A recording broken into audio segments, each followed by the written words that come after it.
Welcome to the G5 Hive in our next installment of our Worker Bee series, where we deep dive into the G5 college football landscape with the folks that know the teams the best. If you're watching us on YouTube, please hit that like and subscribe button. If you're listening to us in podcast form, please rate and review. Today, we'll be heading over to the Mid-American Conference for some MACtion and taking a look at the Eastern Michigan Eagles, who are coming off a 5-7 season. They wrapped up their 2025 spring practice with their spring game on April 12th. We have a special guest joining us today. He is the voice of Eastern Michigan. He does play-by-play for the Eagles. He is the co-host of the Eastern Insider podcast. He is Tom Helmer. Thank you. Good to be here. Good to be here, guys. Thank you very much. Appreciate it. Great intro. It's great to see the gray turf, which is now Crosby Field. It's Raider gray. It looks good. You know what? You bring that up, Tom. Last year during this podcast, you brought up interesting fact about the field, why it was gray. What Eastern Michigan tidbit do you have for us today? I got to come up with a tidbit. It's named Crosby Field. It's got some Raider gray in it. We talked about how it's a parking lot. That's why it's gray. There haven't been a lot of changes field-wise in that now that they took out the track around the football field and it's all green turf around it. Aesthetically, it feels like the bleachers are closer now, which gives it a little more intimate feel to the stadium. But EMU's ready to roll, so it's going to be an interesting season. You before we start recording, you shared an interesting fact that I didn't know. I don't know if Luke knew it, but interesting fact about Michigan State and Eastern Michigan and their connection. Can you tell us a little bit about that? See, you teed me up with a great tidbit, and then I just fumbled the ball, and now this is the story you wanted. Eastern Michigan was a teacher's college. They had various nicknames early on. They were the Men of Ipsy. They were the Normalites. And both schools are green and white. Eastern Michigan has worked a little yellow into their color scheme because in track meets against Michigan State, when they would have photo finishes, it was hard for our coach to decipher which green and white was ours. So he started making the track team wear yellow shorts, and they actually incorporated the color into some helmets back in the 70s. When they kind of wanted to look like the Packers, a little green and yellow in there. Frosty Perzaka was the AD at the time. So they used to rock the yellow in the football uniforms, but for the most part, they've always been the green and white. They were the Hurons. And then, of course, they transitioned to the Eastern Michigan Eagles with a diamond plate E in there. Isn't that beautiful, huh? It's a nice lid, little candy apple green. They got a gray lid they wear as well. My son has that helmet in his room. He's a junior at the school. So there's some tidbits for you. We love it. We love it. I know our fans love to hear it. And before we get into the football aspect of this discussion, can you tell us a little bit about yourself and how long you've been covering Eastern Michigan for those people who are tuning into the G5 Hive for the first time? I started calling Eastern Michigan football in 2019, and that quickly spread to calling basketball as well. So I've been with the university almost exclusively since 2019, but I've been in broadcasting since the mid-90s, and I've been blessed to call some baseball on TV for the Colorado Rockies and the Boston Red Sox and done a ton of sports. So it's nice. I grew up about 6 or 7 miles from Eastern Michigan University. So it's nice to be back home around family and call a team I'm so familiar with. Well, let's move over to some Eastern Michigan football talk. For those not familiar with the Eagles' offensive style, Tom, how would you describe it? Spread offense. Usually got one back in the backfield. You're going to want a lot of receivers out there, get the tight ends into the passing formation, get the ball up in the air. They'll use a bevy of targets out there to try and spread the ball around. Running exclusively out of the pistol. You never really see the quarterback get under center. So Mike Piatkowski is the offensive coordinator. They like to spread it around. We'll see if he adds some wrinkles to the offense this year. It's been hard to get those explosives over the last couple of years, and that's what's made it hard for Eastern Michigan as they've come off of back-to-back losing seasons. Well, Tom, let's start with the group that leads the Eagles offense, and that's the quarterbacks. Mm-hmm. Last year's starter, Cole Snyder, has graduated, which leaves Jeremiah Salem as the one guy in this room who took a snap in 2024. The staff also added Noah Kim from Coastal Carolina and Cameron Edge from Maryland here before the spring. Has anybody been standing out? I know camp's just getting going. Is anybody taking that lead job heading into the season? it may be Noah Kim, who, of course, has played at Michigan State and Coastal Carolina. And he's really a double threat guy. Not only can he throw the ball, but he's mobile. And you really need that. At Eastern Michigan, if I think back to guys that have been real mobile, Mike Glass a few years back could run a little bit. But they haven't had that guy that can really take off and run. Cole Snyder was mobile, but I think Noah Kim is more of a mobile quarterback. Jeremiah Salem, you mentioned, he's a guy that did get some playing time last year. He's a guy that everybody on this team from top to bottom loves. He can sling the rock. His grandfather was the backup quarterback at Minnesota when they won a national title in 1960. His dad's the tight ends coach at Memphis. He comes from a football family. The first pass he ever threw at Eastern Michigan, he tied a school record for longest touchdown pass in school history. So he can sling the rock, but he's not as much of a mobile guy as Noah Kim is. And I think that gives Kim the edge. Cameron Edge is still a guy that's learning the system. I think from a practice perspective, has really leaned a lot in on the checkdowns, hasn't tried to throw the deep ball. So it feels like a two-horse race right now between Jeremiah Salem and Noah Kim. And I would think Kim might get that edge. You don't transfer for your final year of football unless you think this is going to be your job. Also, I don't think Chris Creighton's ever made it through a season with just one quarterback. You're going to get banged up, especially in conference play. So I expect to see at least both those quarterbacks this season, but I'm excited to see what Noah Kim can bring to the table when they open up the season down at Texas State. And I could be wrong, but wasn't Noah Kim at Michigan State? That's right. He was at Michigan State and then some time at Coast. Oh, yeah. Oh, the E? The green and white. There we go. You give me 20 more minutes. I'm going to be on to everything you're throwing at me right here. I'm a little slow. I had a heavy dinner tonight. Well, moving over to the running back room, and this room has a lot of opportunity available here in 2025 as their workhorse back Delbert Mims III has graduated. He had 184 attempts for 810 yards and 9 touchdowns in 2024. This room also saw Elijah Jackson Arnold and Deion Brown hit the portal. They combined for 79 rushes, 328 yards, and 3 touchdowns. This 2025 room sees Joey Mattard and Dante McMillan return, plus the staff adds James Jointer Jr. from Liberty and Terrier Dunlap from Michigan. Tom, other than when this backfield had Jalen Jackson and Samson Evans in 2022 and 2023, it seems like Coach Creighton finds his guy and like he likes to ride that one guy.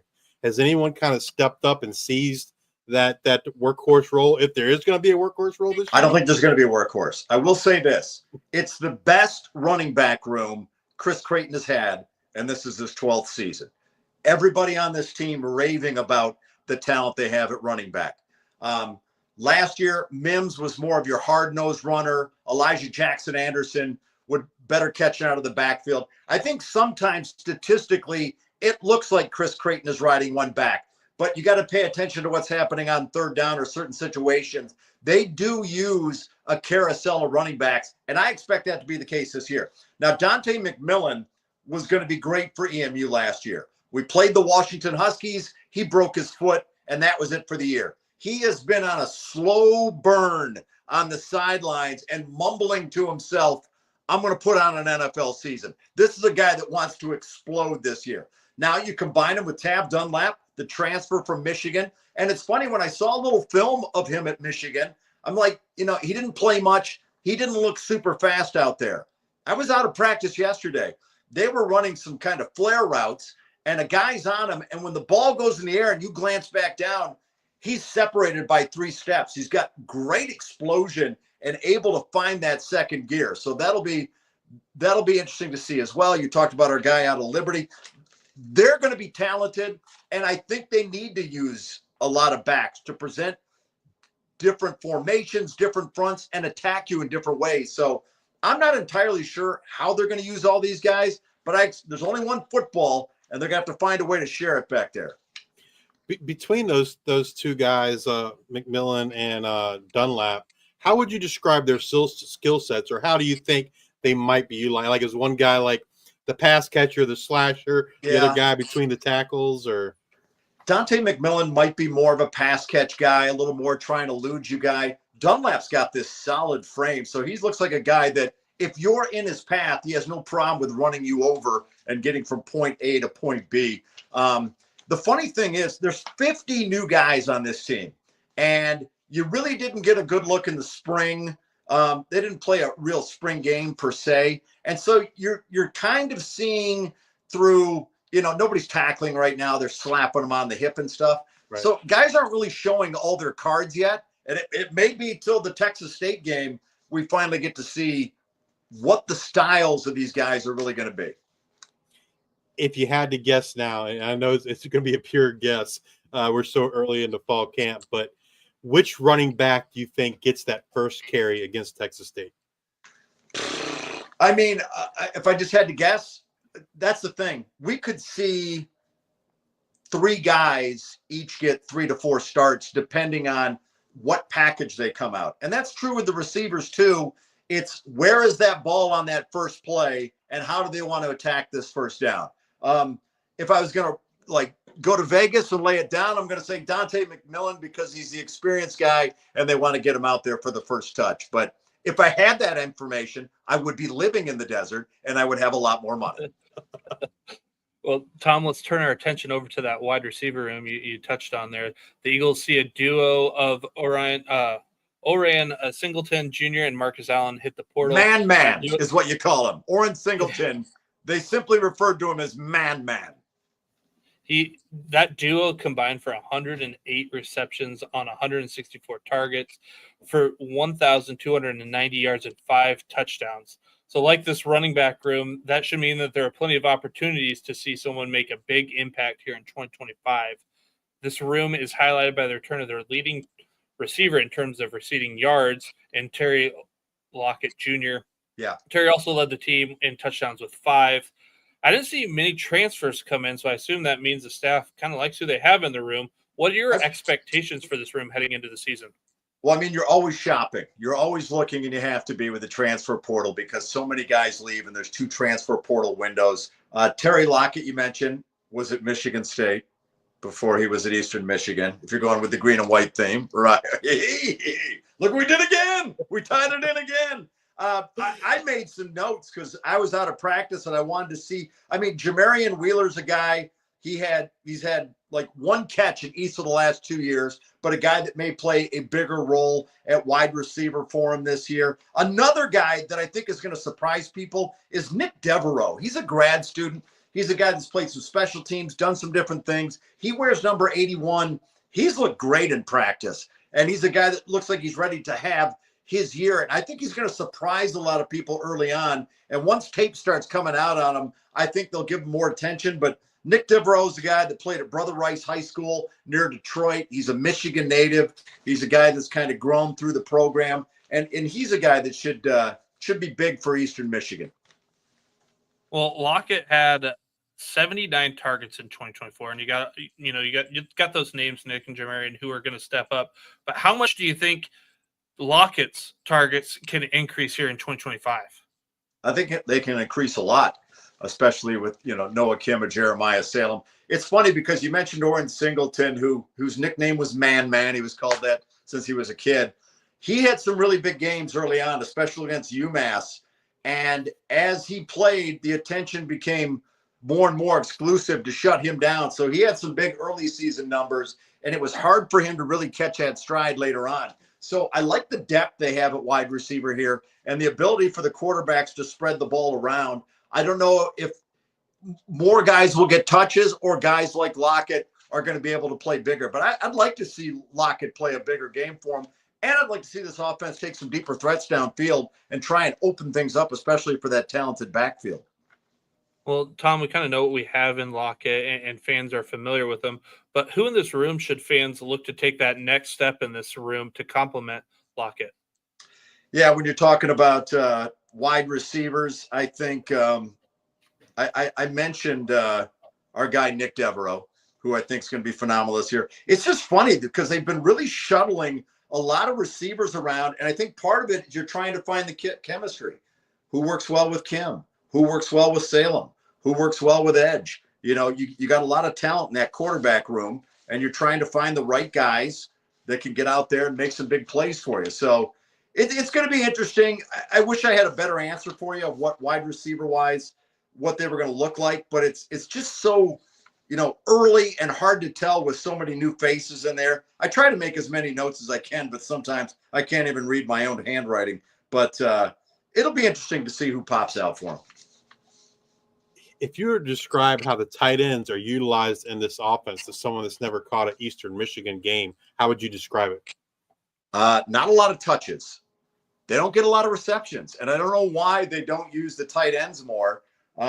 You'll see one come up in big in a game, and then they may go a couple weeks without touching the ball. So I don't know if pattern-wise they're more a decoy, if they're used more for blocking to help keep the quarterback upright. But I look at what Bowling Green had in a tight end, and a guy that caught over 100 passes and went to the NFL, and I was like, boy, our guys would love to have those numbers. And maybe offensively, some of that will change this year. So some of those guys get more touches, or maybe we just haven't had enough guys that can get those kind of touches. But they just have not been guys that have been targeted heavily with the ball. Max Reese was a tight end that they kind of flexed out and used him. And he had a big game last year where he scored a couple touchdowns. I'm like, Max, he's like, yeah, I got the rock. And then that was kind of his biggest game, and he kind of went quiet again. So they got big guys. I mean, trust me, they got big-time Division I tight ends in there that can move bodies around, catch the football, and get downfield. So we'll see if they expose that a little more and get those guys more touches and add another weapon to this offense. I think it's needed. You mentioned Max Reese, and so Eagle fans will miss him this year as he hit the portal, while Getzinger and Daniels have graduated. Yeah. They bring in LeMaster from Kentucky. You got Jackson Holt going from quarterback to tight end. Who are some of the tight ends that fans need to know about for the Eagles in 2025? I think Nick Harris is one. He played 29 games at UConn. Nick Harris is a big guy, 6'7", 250. It's funny because my son's about 6 feet tall, and he's in the athletic training program at Eastern Michigan, and his position group is the tight ends. So he's standing there with a water bottle. I sent a picture to my wife the other day. I go, he looks 5'5". He looks like a little child out there because these guys are enormous. So Nick Harris is one of those guys. Caden Vanderbush was a redshirt last season. Another big guy, 6'5", probably needs to put a little bit of weight on. They have some big tight ends in there. So we'll see how they match up with that line and what kind of damage they can do. But it's a big-bodied group. They look good. Like, if we're going to win games based on looking good, we're going 12-0. But we'll see what these guys can do on the field. Well, you talked about that offensive line, and it lost some guys to the portal. You got Blake Bustard, who played at both tackle positions, has graduated. But honestly, this room isn't too bad of a shape. And if it's, if anything, it's more the unknown that scares you. But that room's going to be anchored by Mickey Rulatowski at left tackle or left guard. Sorry, yeah, Revelitsky, and then Joshua Anderson at right tackle, and then you got Mac Indestead at left tackle. If this line just crushes it this year, it's because who stepped up big? Well, I think Revelitsky could be the leader, and I'm not 100% sure they play him at tackle. They may move him to center. Okay. And according to my EA college football game, he's the best guy on the team because they ranked him at like an 87. So, but you talk about Josh Anderson, who got poked in the eye today at practice. And there's some guys that are a little banged up. I think part of it is how many guys are going to be healthy when we go down to San Marcos, Texas to play Texas State. The offensive line has been getting banged up a little bit in camp, and it's concerning. Nothing serious, but they're playing with different formulas of 5 guys. If they get the guys you mentioned, and they've got Doji, the big 6'9" guy that can play right tackle, this could be a formidable offensive line, but they need to be. If you've got the best running back room you've had in 12 years, but you can't move bodies up front, then what do you really have? And you've got to give Noah Kim some time, and I think it's been a little struggle in camp early on to get him protected. Fortunately, he can run, but you don't want that. You don't want him to run because he has to. You want him to run because he sees an open seam and maybe he can bust off 20 yards downfield. But it's a good-looking group. You mentioned the experience we lost, but with Mickey Revelitsky in there and really being the captain of that offensive line, I think it's a group that could come together real nicely and be a big problem for teams in the MAC. Yeah, Mickey, I think either he was someone we recognized like in our weekly like top lineman, or he might have been on our all MAC team last year. I can't remember, but like, yeah, he had a pretty strong season a year ago. He had a strong year, and they expect him to do the same, and he has looked great in camp. So there's no reason to not believe that he hasn't taken a step forward and can be even better on that offensive line than he was a year ago. But like I said, I've seen him out of camp snapping the ball a little. So where are they going to put him? I think that's a question that still needs to be answered. But if he's at center, I think that's an interesting move.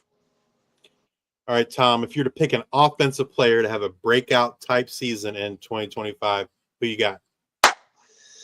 I'm going to go with Dante McMillan just because he is enraged that he's had to sit out most of the year. He's been over there rehabbing. He's been just trying to get his mind right. And he's like a guy that has been caged up since week 2 of last season and wants to get out there and just unleash it all on everybody. So I'm going to put my cards on my guy, Dante McMillan, because he's a great guy. And he has worked so hard just to get back on the field from that broken foot. And I think, it's like, Batman and talking with Bane, like, you play in the darkness, but I was born of it. He was in the darkness for like 8 months, and now he's ready to break out. So he's going to be fun to watch.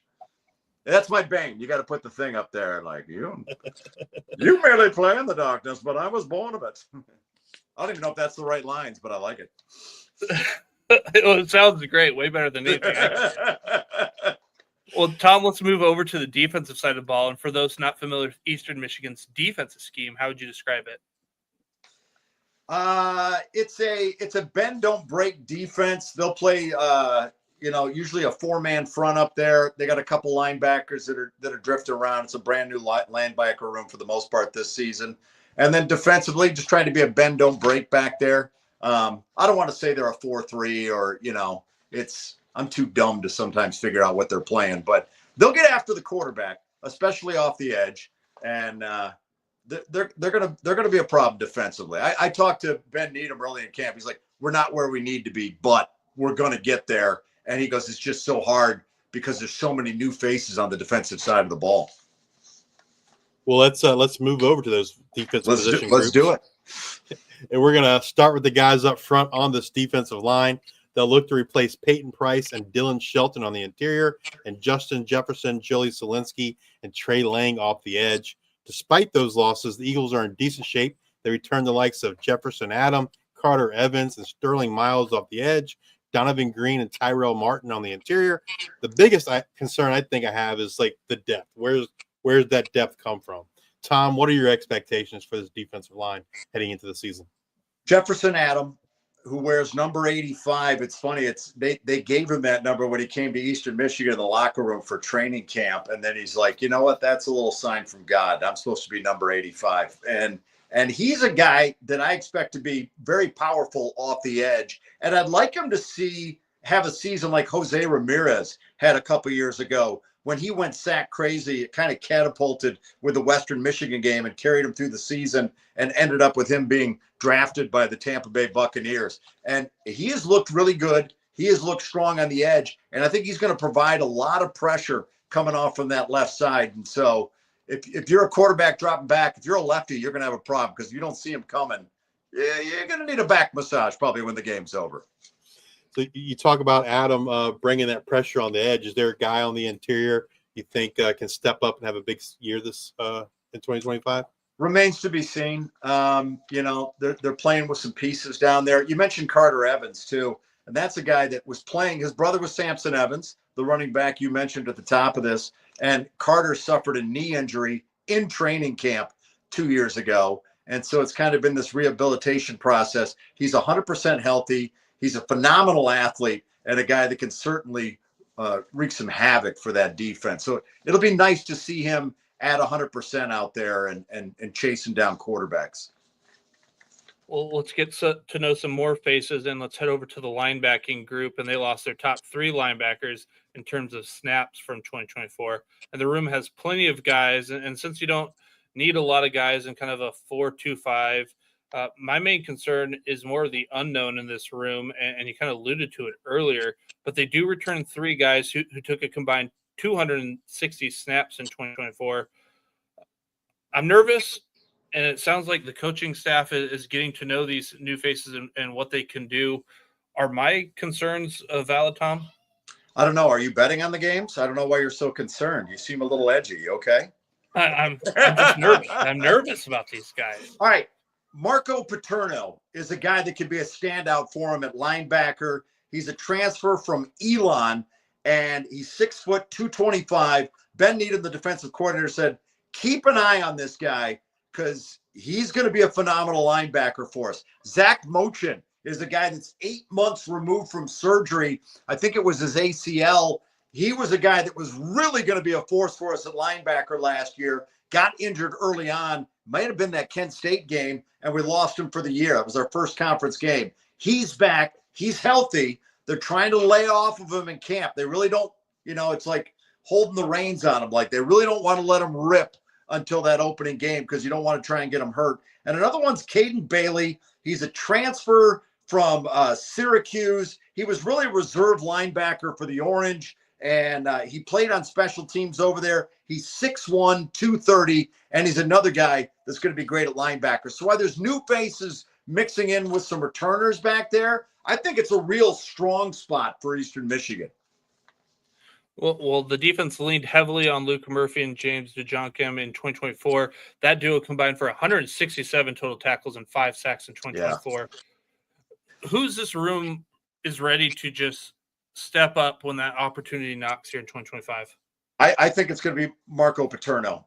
And you look at him, too. He just looks like a football guy. And it was funny because he'd come up after practice the other day, and he's still getting all the terminology down. It's like drinking through a water hose, especially when fall camp goes. But you just look at him, he's trying to be perfect out there on the field, but just looks like one of those guys that, like, if you accidentally took like a can out of his grocery cart, he'd hunt you down in the aisle and drill you. So he just has that intensity to him. And that's what they've wanted out of their linebackers. You mentioned DeJohnkim. They had a great linebacking core last year. And the year before that, it was Sparacio and Chase Klein, who were almost 1-2 in the nation at linebackers. So you give Ben Needham these kind of tools, he finds a way with that defensive line really blocking for the linebackers to get those guys in gaps or out on the edge and create problems defensively.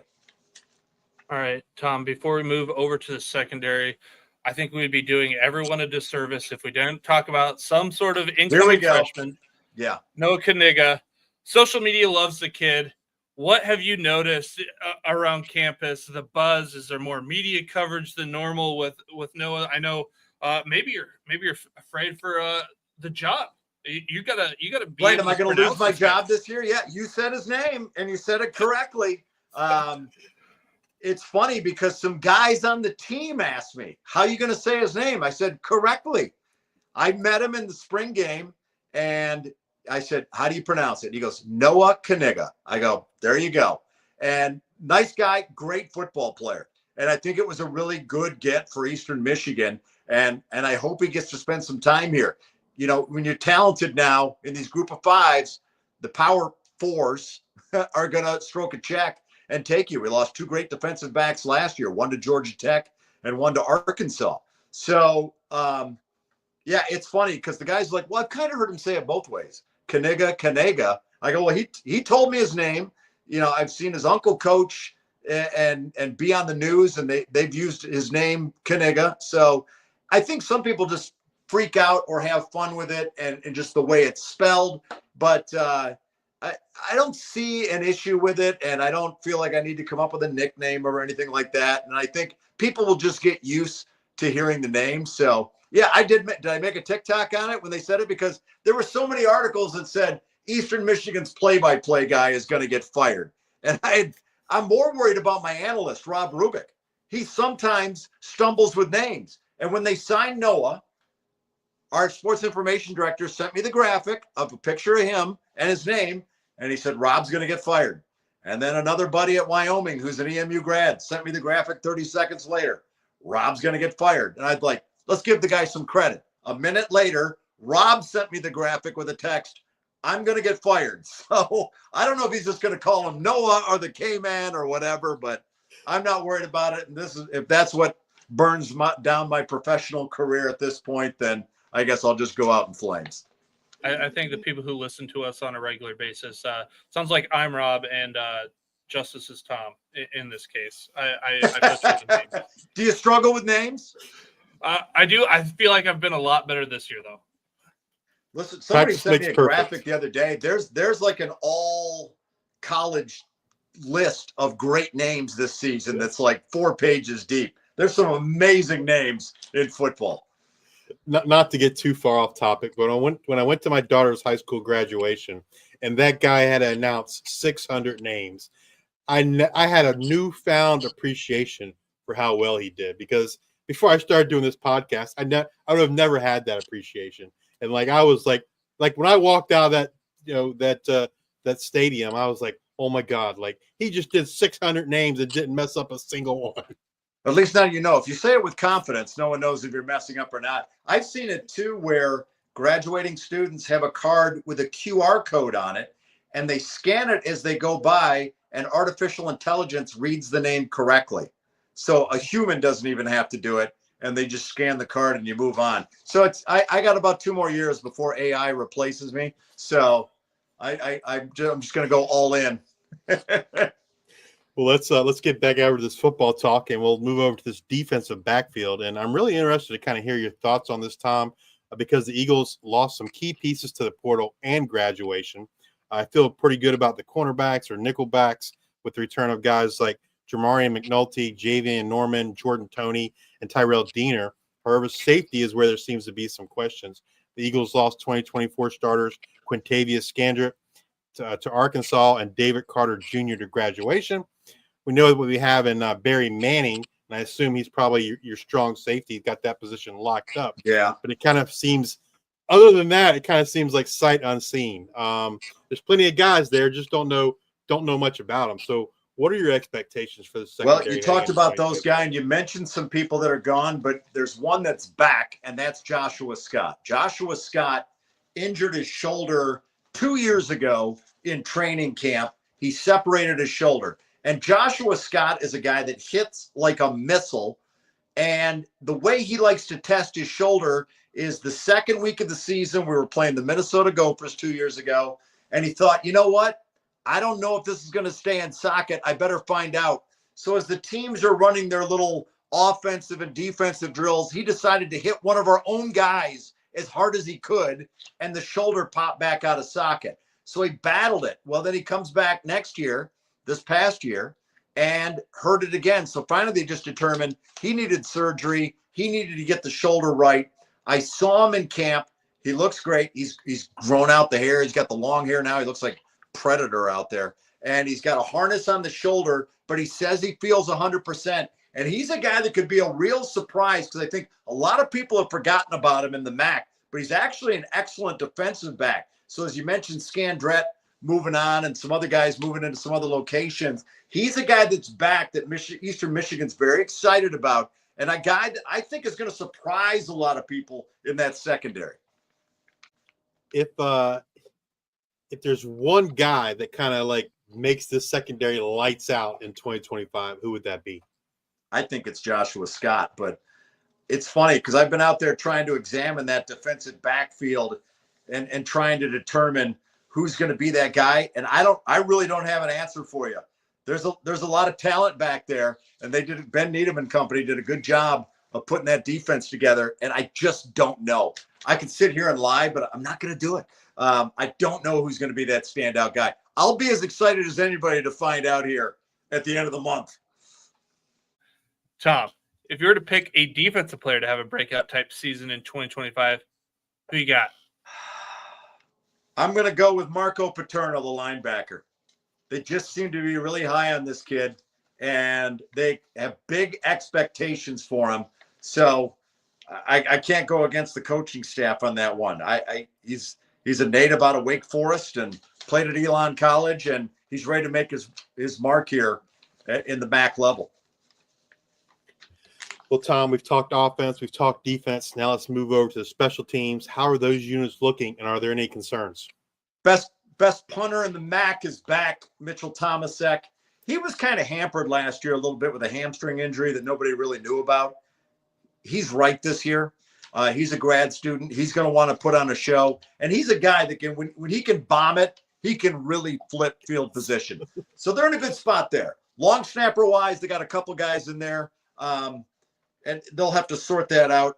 Mitchell Dietzel was the long snapper last year. I think at times he had trouble with his accuracy a little bit, and it got in the head of Jesus Gomez, who has now moved on to Arizona State. So he's kicking in the Big 12 now for the Sun Devils. So that leaves you with a couple options at kicker. One is Nathan Dibert. Dibert used to be with LSU. He's from Heartland, Michigan, which isn't all that far from Ypsilanti. And he wanted to come home and really have a chance to kick field goals. I asked him what his range is. He feels good from 60 in. So that's a big leg right there. He was a kickoff specialist for LSU, kicked some field goals for him. And then he, unfortunately, on a kickoff against Texas A&M, got blocked in the back, tore his ACL. And Brian Kelly went through the roof when they injured him. And he said if it had been his striking foot, he wouldn't be able to play football anymore. But it's his plant leg, and he's able to kick with it. So he'll be a guy to look out for. Rudy Kessinger is another guy they're trying out, a kicker. I was trying to get a feel for his range at practice yesterday. They ran him out there at the end of practice trying to hit a 52-yarder. I'm like, here we go. And the defense blocked the kick. So they're just like, all right, we're ending on a high note for defense. So Kessinger is a redshirt freshman. He's out of Columbus, Ohio. So they have some options there. When you're trying to replace, they were lucky after Chad Ryland, who ended up going to Maryland for a year and then the NFL with the Arizona Cardinals. And then you backed him up with Jesus Gomez, who just had an absolute monster leg, hit a 55-yarder against the Washington Huskies. You want another big leg in there, and I think they've done a good job of bringing in a couple guys that can compete for that position and really keep Eastern Michigan strong on special teams. It's a weapon. If you only got to get to the 40-yard line to get points, that's a big deal. Last season I was doing some homework, and I noticed that Mitchell Tomasek had some potential NFL draft buzz. So I was kind of curious if that's kind of carried over, and if you've seen anything there on campus. If the NFL is going to come after him, is that what you're saying? Yeah. It'll be interesting to see. I don't know. Jake Julian's a guy that we had a monster leg. He's probably the top two punters in school history have been Jake Julian and Mitchell Tomasek. Jake Julian, sometimes it's hard to get noticed in the MAC. So Jake Julian went to the CFL and has been punting for Edmonton, but has gotten looks from the NFL. And that might be a route Mitchell Tomasek's got it going. Now, Jake Julian almost got run out of Edmonton because he was standing on the sidelines and there was a guy near his punting net and he yelled at the guy to move. Well, the guy was Connor McDavid. So if you yell at Connor McDavid at Edmonton, sometimes the town wants to run you out when you run out a hockey legend. He laughed about it. But Tomasek, I think, will definitely get looks. He's got a leg. He can kick in the NFL. The question will be, what's that route? It's funny how MACtion comes into play too. There's a lot of coaches that watch games. That's how I think Steele, the running back from Ball State, ended up at UCLA, and then with the Kansas City Chiefs. UCLA saw him in a MACtion game. The coaching staff was sitting around on a Tuesday night and saw a Ball State game. For Eastern Michigan, only one MACtion game this year, and it's against Western Michigan in the season finale 2 days before Thanksgiving. So for the most part, it's all Saturday games for them. Well, we've talked about special teams. We've talked about offense, defense. Now we got some general questions. As we start fall camp here, which position group or groups do you think is the most concerning heading into the season? For me, it's the offensive line. 1, can they remain healthy? 2, can they do everything that they can do to free up Noah Kim and Jeremiah Salem at quarterback? Can they really make this great running back room pay off by opening up holes and keep the pass protection up so you can use this bevy of wide receivers that Eastern Michigan can take some chances downfield and try and open this offense up? So that's my concern. Not concerned that they have the talent, just can they be healthy? Can they come out strong? And can they maintain it for 12 games? In today's age of NIL, revenue sharing, and the transfer portal, how have you seen that change Eastern Michigan's recruiting philosophy? You're always shopping. We went over this last year. ABS, always be shopping. 50 new guys, and you don't know what you're going to have, especially when one portal opens up during bowl season. So you get to ruin Chris Creighton's Christmas because I think the portal ended maybe December 29th or 24th. He's like, I got to sit here through the holidays wondering who I have. And then another one opens up in the spring. From an NIL and money perspective, these schools don't have the collectives that the big schools have. You've got a school 6.5 miles up the road that spent $12 million on their quarterback. Okay. That kind of money would go a long way. I've heard Western Michigan had a collective of $3 million that they used last year. You know, it seems like for that G5 group, that's kind of where the money is at about a $3 million level. But I don't think Eastern Michigan's there. Everybody's trying to figure it out. There's no rules. It's chaos. So Chris Creighton has a quote that he's hanging on to this year. And I don't remember who the quote's from, but the quote is, a coach will impact more lives in 1 year than most people will in a lifetime. And what stuck out to him was impact in a year. You're not going to have guys for 4 or 5 years anymore, at least not the good ones, because they're going to get scooped up and they're going to get paid more money to go elsewhere. And just not everybody's playing on the same level. And I think at a certain point, you've got to take the 64 schools that have all the money and they've got to branch off in a different division. I'd rather see a national title competition where you see Wyoming, Eastern Michigan, East Carolina, schools that are never going to be able to compete. You might have a great year and get into the playoff, but you're going to end up like Boise State. You're going to get waxed in those games. So I think at some point those divisions have to break off, or money sharing has to happen in a way that schools in the MAC can compete with schools in the Big Ten. But it's never been the story before, and I don't expect that to be the story going forward. And guys like Max Crosby try and help out best they can, but you know, you get donor fatigue. How many people can you ask to give so much money to try and keep that thing afloat? And it's just something needs to be done about it, because they're really professional players now.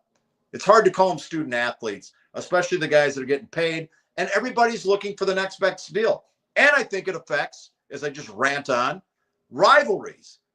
If the group at Eastern Michigan's been there a year and they're playing the group from Western Michigan who's been there a year, there's no heated rivalry. It's guys at Eastern playing guys from Western, and then the next year, some of those guys are going to be at Arkansas, Georgia Tech, another G5. Same for the Western guys, and it takes some of that away. So while the rivalry there is there for the students and the fan base, it just hits on a different level for the players, and I think it's ruining the game a little bit. So that's my take on NIL. I don't know what the solution is, but they got to get it figured out, because it's wrecking the game. Well, Tom, how do you feel like the staff at Eastern Michigan's doing with their ABS? Well, they're doing great, because they keep, we've mentioned a shopping list of guys. It's just incredibly hard that so much of your time has to be devoted to finding guys. And think about the way you got to recruit now. First of all, you've got to build a relationship with high school guys that you don't really want yet, because those guys have either got to go D2 or to a JC, but you want that relationship. So when they pop out later or go to another school and transfer, you've already got that relationship with them. So you've got to recruit that guy. You've got to recruit the people you already have to try and keep them on your team from going in the transfer portal. So while you're going to a bowl game and you should be celebrating the success of the season, you're having these meetings with guys like, are you staying? Are you going? What are you thinking? And then you've got to have this constant list running of, what do I need next season? 50 new guys. I mean, on a roster of 105, that's unbelievable. And I'll tell you, next year, it's probably going to be 50 again. And for all these teams, it's going to be constantly flipping, because if you're an athlete and you're trying to get the bag, why don't you move around? Even if you moved within the conference. If Ohio's got a little extra money than Eastern Michigan, I'll go play for Ohio. Then if the next year, if Purdue wants me, I'm going to Purdue. And if the next year, it's just crazy, all this moving around. And it's got to get down. Maybe you transfer once, or you come up with some sort of rules like that. But coaches aren't getting a chance to develop guys anymore. There's a few. Mickey Revelinski, we talked about on the offensive line. He's like a 6-year guy. He's been there the whole time. He's like a unicorn. Jeremiah Salem has been there the whole time at quarterback. They've been able to develop him, and he's gotten better, but you're not getting those chances anymore. You're getting a guy in the spring. You got to do your best you can absolutely do with him. You plug him in the fall, then you almost hope he's not too explosive because someone's going to write him a check and he's going to be gone. What do you That's think how I feel about the ABS. What do you think the main strength of this 2025 team will be? That's a good question. Their motto this year is the climb. Chris Creighton takes the seniors every year out to Pikes Peak in Colorado, and they walk from the base to the top of that 14,000-foot mountain, and it takes them a little over 9 hours to do it. And I think it's just a constant reminder that, instant gratification isn't always the thing. I think resiliency is going to be what's most important to this Eastern Michigan team. And it's a tough non-conference schedule. You got to go to Texas State and play in the heat on a Saturday night against a team that's getting ready to jump to another group of 5, the Pac-12. And then you come home to play Long Island. Then you got to go to Kentucky. Then you got Louisiana coming in. It's possible you're 1-4, and then you're going into conference play. Keep in mind, Miami was 0-4 last year in non-conference, then went 7-1. Now, you don't want to play that card now, but it's going to be tough in the early going. Can you stay healthy and get ready? Because really, the non-conference you want to win, but it doesn't matter at all. It's going to be those 8 games that define everything. So they've got to be resilient. They can't get down. I mean, yeah, would they like to go up and upset Kentucky? Absolutely. Have they upset Power Fives in the past? Almost on a yearly basis. I think it's harder now with the discrepancy and the pay gaps between the two teams, but it's completely possible. Well, you talked about that schedule. What does success look like for the Eagles in 2025? You got to get back to a bowl. I think Chris Creighton's on the hot seat. You've had back-to-back losing seasons. And the last bowl game you went to, you fought the home team at the end of the game after getting blown out. It wasn't a good look. And then last year, they were 5-2, and they lost 5 straight games. All they had to do was pop one off, and that includes a loss to Akron. Now, the MAC schedule did them no favors. You don't play Kent State. You don't play Akron. You don't play UMass. You do avoid Toledo, and that'll be helpful since they think they're going to win the conference this year. But 3 teams that have really struggled are not on your list, and Eastern Michigan has beaten UMass the last 3-4 years. So it's a brutal schedule. There's only 1 week where there's only one stretch they have back-to-back home games all season, and it's separated by a bye. But you got to, after you come out of a brutal non-conference schedule, you got to go to Central and then go to Buffalo before you come home. You got to play Eddie George and that Bowling Green team. You got to play Ohio. You got to go to Miami. You got to go to Ball State. There's no break in this schedule. And if Eastern Michigan gets to a bowl game or contends for a MAC title, that's going to say a lot because this schedule's brutal. You talked about that schedule, and when you break down the MAC itself, you go to at Central, at Buffalo, like you mentioned, home against NIU, at Miami, home against Ohio, Bowling Green with that bye week in there, and then at Ball State, and then end at home with Western. What part of that schedule do you kind of really see as key for the Eagles in 2025? You got to come out hot on the road in that Central Buffalo matchup. First of all, Central's a team that it's a rivalry. You're trying to compete for the Michigan MAC trophy. You got to go up there. It's been traditionally a tough place for Eastern Michigan to go up there and win. And Central wants to get that W. Then you got to go to Buffalo, which isn't an easy road trip. I mean, they're not flying there. You got to bus over to Buffalo. And Buffalo, I think, will have a good team. So you got to at least split on those road games there to kind of get off to a decent start in the MAC. If you get swatted those first 2 weeks, you got a problem. The best conference season Creighton's had twice is 5 wins. And getting 5 wins on this schedule would be a feather in the cap because I really think this is the toughest conference schedule Eastern Michigan has had in years. Well, Tom, Eastern Michigan alum and NFL superstar Max Crosby is the assistant general manager of the Eastern Michigan football team. As an NFL player, what does that mean for him?